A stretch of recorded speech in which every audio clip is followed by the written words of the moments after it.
Ryan, we're What at up? episode 91 already. Oh my gosh. 91. I know that's 9 away from 100. I was about to ask you 2, 3, 4, 5, 9 away from episode 100. Can you believe that? Gosh, no, I cannot believe it. We've been doing this podcast Longer than I thought we would have.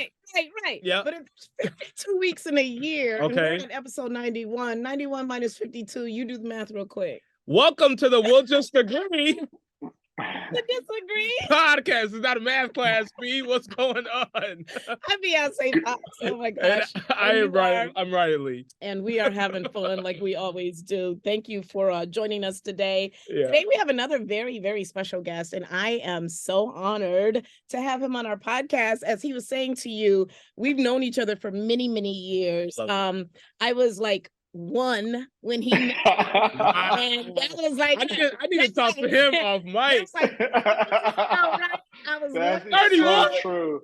I was 30 years 31.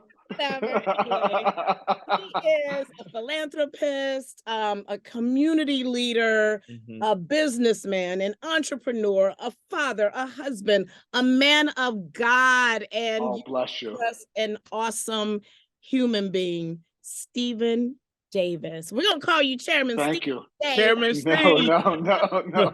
So good to have you. Good morning. Thank you, Beyonce. Thank you, guys. I just appreciate so much, Ryan, this opportunity to just come and have fun with you guys. And yes, I've known her since she was a baby. Her father has been a father to me. Her mother, a mother to me, and her sister and brother have been family and can sing. Them girls can sing, so they are special. Thank you. Enough about us. Let's get to this program that you are the boss of, and that is the Tuskegee Next program. Give us a little bit of background, because the word Tuskegee automatically just kind of like rings a bell to a lot of people. Of course, we're all familiar with Tuskegee Airmen, but talk about the concept of this program, Tuskegee Next. Well, we all know, and sometimes I say that we all know because sometimes we don't know. One of the greatest experiments that the government ever had was there were 2 projects going on at Tuskegee, Alabama in the 30s and the 40s. And one was, as some of us know, a experiment with syphilis and gonorrhea and and what happens to Black men when they go untreated. It was a horrific experiment, and one that I hope that we can all admit was definitely a black eye in our history. The other was that failed was that Black men could not fly airplanes, and it was literally an experiment to prove that. There's a great story about Eleanor Roosevelt hearing about this and going down to Tuskegee, Alabama. Flew in, and the Secret Service that were guarding her were all concerned. And she got there, and she says, "I want one of these guys to fly." So she actually got in an airplane with one of the instructors and flew around. They have you can find it on the internet, photos of Eleanor Roosevelt in the back of a Black pilot. And when she landed, the historical quote that she gave was, "I guess you guys really can fly." So that was just such a blessing. And if you think about the advancements of Black people in the Americas, especially during the middle of the 21st century, the leaders were the military and athletics. Both the Tuskegee Airmen, without the Tuskegee Airmen, I don't know if we'd had a Jackie Robinson. And without Jackie Robinson, I don't know if you'd had me today. So they are tremendous history makers, path makers for us that love our country and love our people. So I knew about this, and then I was the chairman of the DuPage Airport Authority, and as we all know, whenever you're in a position, you try to figure out why. What are you there? What's your purpose? How can I leave it better than I found it? My father, who had a profound influence on me, always said, "Leave it better than you found it." So I knew I would have this opportunity. At that time, there were a lot of gun violence going on in the city of Chicago. I knew about the legacy of the Tuskegee Airmen, and the airlines were running into problems with staffing pilots. So I put all those together one night and I said, we should come up with an aviation program. And I talked to a dear friend of mine, hoping that he would say, that's a bad idea. No, don't think it. He says, 100 pilots in 10 years. Great idea. Let's do it. He wrote a big check. We all raised money. We had our first event. 8 of the original Tuskegee Airmen were there. And they were a little late getting there because they knew how to fly there, but not how to drive. And when they walked in, you would think royalty had walked in. The place went silent. Unfortunately, I don't think any of the 8 are with us now, and that was in 2015. So in 8 years, we've had 7 years of program. We've had 59 kids come through the program, and 51 are pilots and doing well. So we're grateful that people would come around us and give to this program, and that we'd have such a tremendous success with literally helping young people soar. I want to ask this because what I love is that you guys are not only teaching young people how to fly and stuff, but they're also getting knowledge of how to be community leaders and how to carry a legacy. Can you touch on that and the importance of that for our youth? Yeah, part of it is not only aviation, but it's mentoring, it's exposure. Ed Waymer from Wintrust Bank meets with my team every year. We've got people, Inland Real Estate, Dan Goodwin, and their people meet with them. And there's a lot of mentoring. And when you have 18, 19-year-olds living together for the first time, there's a lot of things that go on. You have young people and the opportunity to teach about conflict resolution, to have people understand you got to show up on time. There's a lot of lessons being taught. Yeah. Oftentimes the aviation piece is the easiest. So it really is a great opportunity. And even if they don't fly, it's transformational. Even if they don't have a career in aviation, this will help them soar. I can remember meeting with our kids the first year, and there was a young lady, and I said, look, all I want you to do is look me in the eye and smile.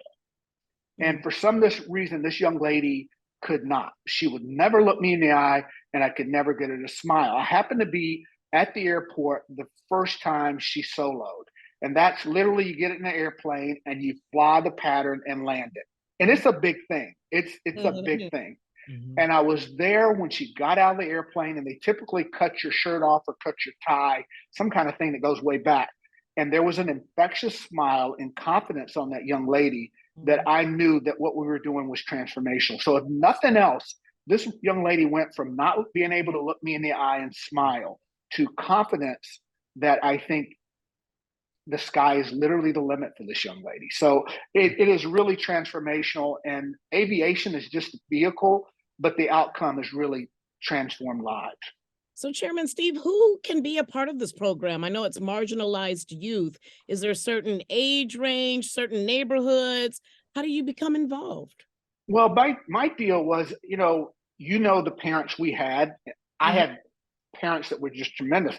I had challenges. I had problems. So I wanted to make sure that there was somebody that was like me, that's 17 or 18 years of age, that could fall off the face of the earth or could do great things.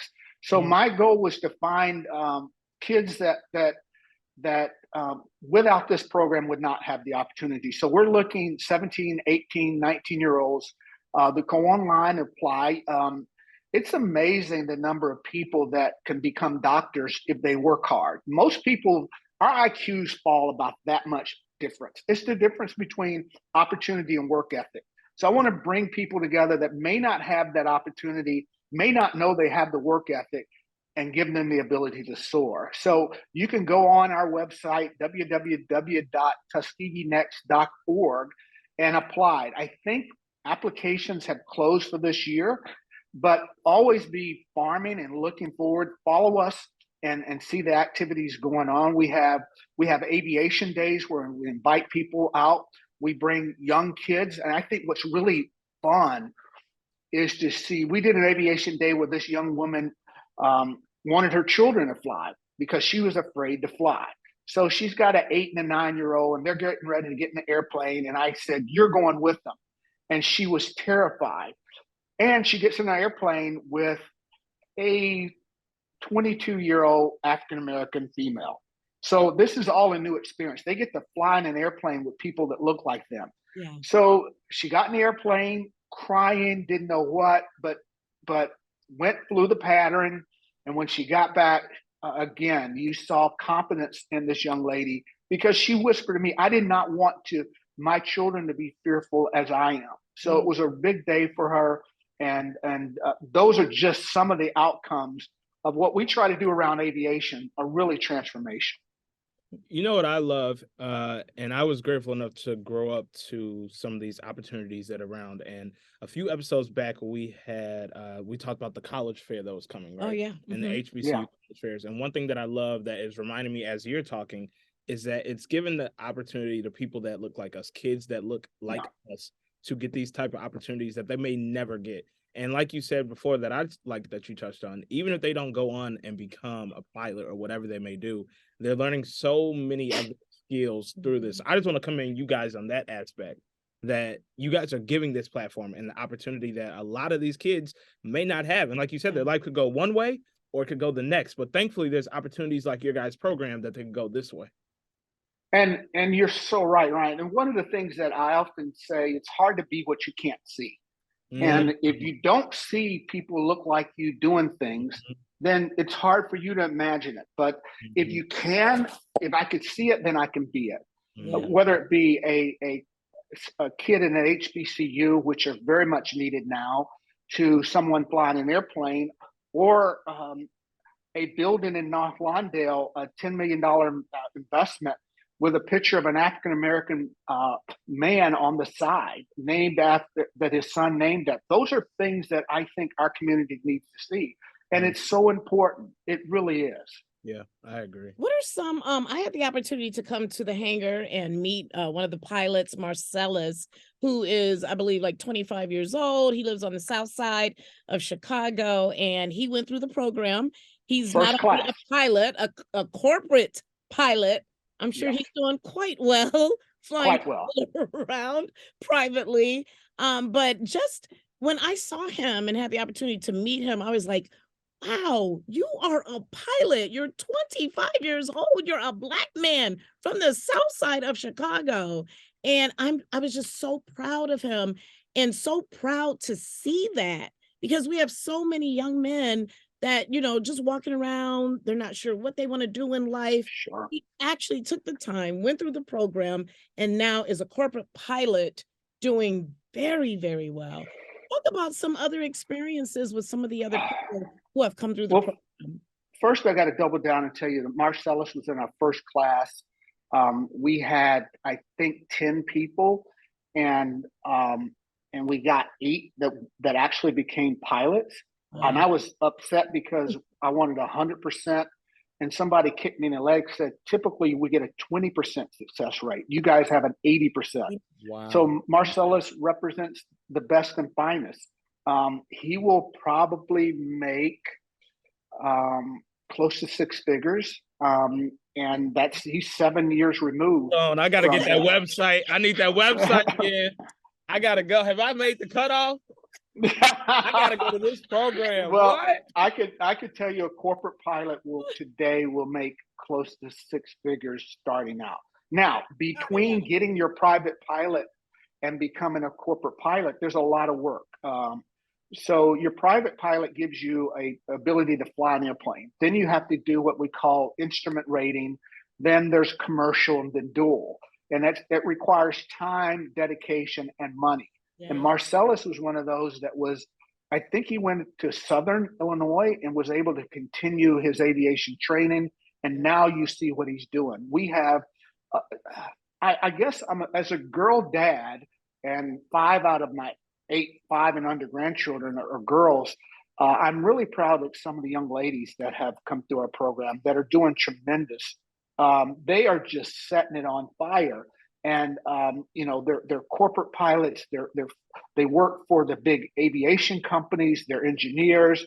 They're just doing it, and we're so proud of them. And then they come back, and the girls probably come back more than the boys for the aviation days, where they're out teaching kids about aviation And we always challenge them because we're going to spend about $30,000 on each individual get their pilot's license. Plus, they get $1,000 stipend if they're successful. So I really challenge them that they have the moral obligation to repay. We have donors that are given into them, people that give their time, talent, and treasures. We have their board. So I said, guys, you have a moral obligation to repay, and that's not necessarily writing a check back, but giving to your community, and they do it, and they come back and do it. I love that. That is awesome. Before we get out of here, because this has been a lot of great information, if there are someone's watching and they want to join, or they may know someone, their son, their nephew, their niece, whoever, their daughter, give that information again where they can go and sign up for the applications. Again, it's www.tuskegeenext.org. And we have a tremendous partnerships, whether it's Aerostars and Tamara Homes in the city, the Navy. I'm not telling everyone they have to go in the military, but it is an excellent opportunity to not only serve your company, but also to pick up those hours to be able to get one of those cush jobs like Marcellus flying people around. There's just so many partners that are out there. We partner with United Airlines, Southwest, American. They've all been very, very helpful. We support their different programs. United has their Aviate program where we really support, because they get criticism because, oh, now you're going to have affirmative action in the cockpit because you're going to have unqualified pilots. And I say no. And Scott Kirby's been tremendous about this. We have always been the best and brightest. If you think about the Tuskegee Airmen, the movie Top Gun, the first Top Gun competition was won by who? The Tuskegee Airmen. So we are the best and brightest. We are not a check the box. We have done it. We've achieved, but not only have we achieved, we excel. So I can't tell you how talented these young people are. All they need is an opportunity. Yes, Absolutely. and we thank you for giving Absolutely. them that opportunity. Yeah. I'm just so overwhelmed about all that you're doing for the community. It's just amazing to be able to be knowing that there's a program that exists for teenagers, marginalized youth in our communities where they can learn how to be a pilot. Yeah. That just does not happen every day. You don't see those programs that often, and it's right here in our own backyard. So it's right here, and I want more people from the south and west side of Chicago. I want to be able to provide that pipeline into American, United, Southwest, and so you will get on an airplane and you will see one of our kids in the left seat. They will be a captain of it's happening already with commuter airlines. And to me, again, that's transformational. And again, Ryan, Beyonce, thank you so much for spreading the word. Please come and own a piece of us. We want you to be invested. We want you to be advocates, as you are. We want you to come and see the great things that are happening. Can anything good come out of the west side of Chicago? Absolutely. And you'll see in it. I want to come by. I got to come see this. Yeah, I'm coming back too. Okay. Then I want to fly. I want to fly with the guy flies, the commercial private. Oh, I'm gonna jump some steps and go there. Well, I like to travel. I love to travel. You know that, Chairman Steve. And when I get on planes and I look in that cockpit and I don't see Black people, very rare. I've seen very rare.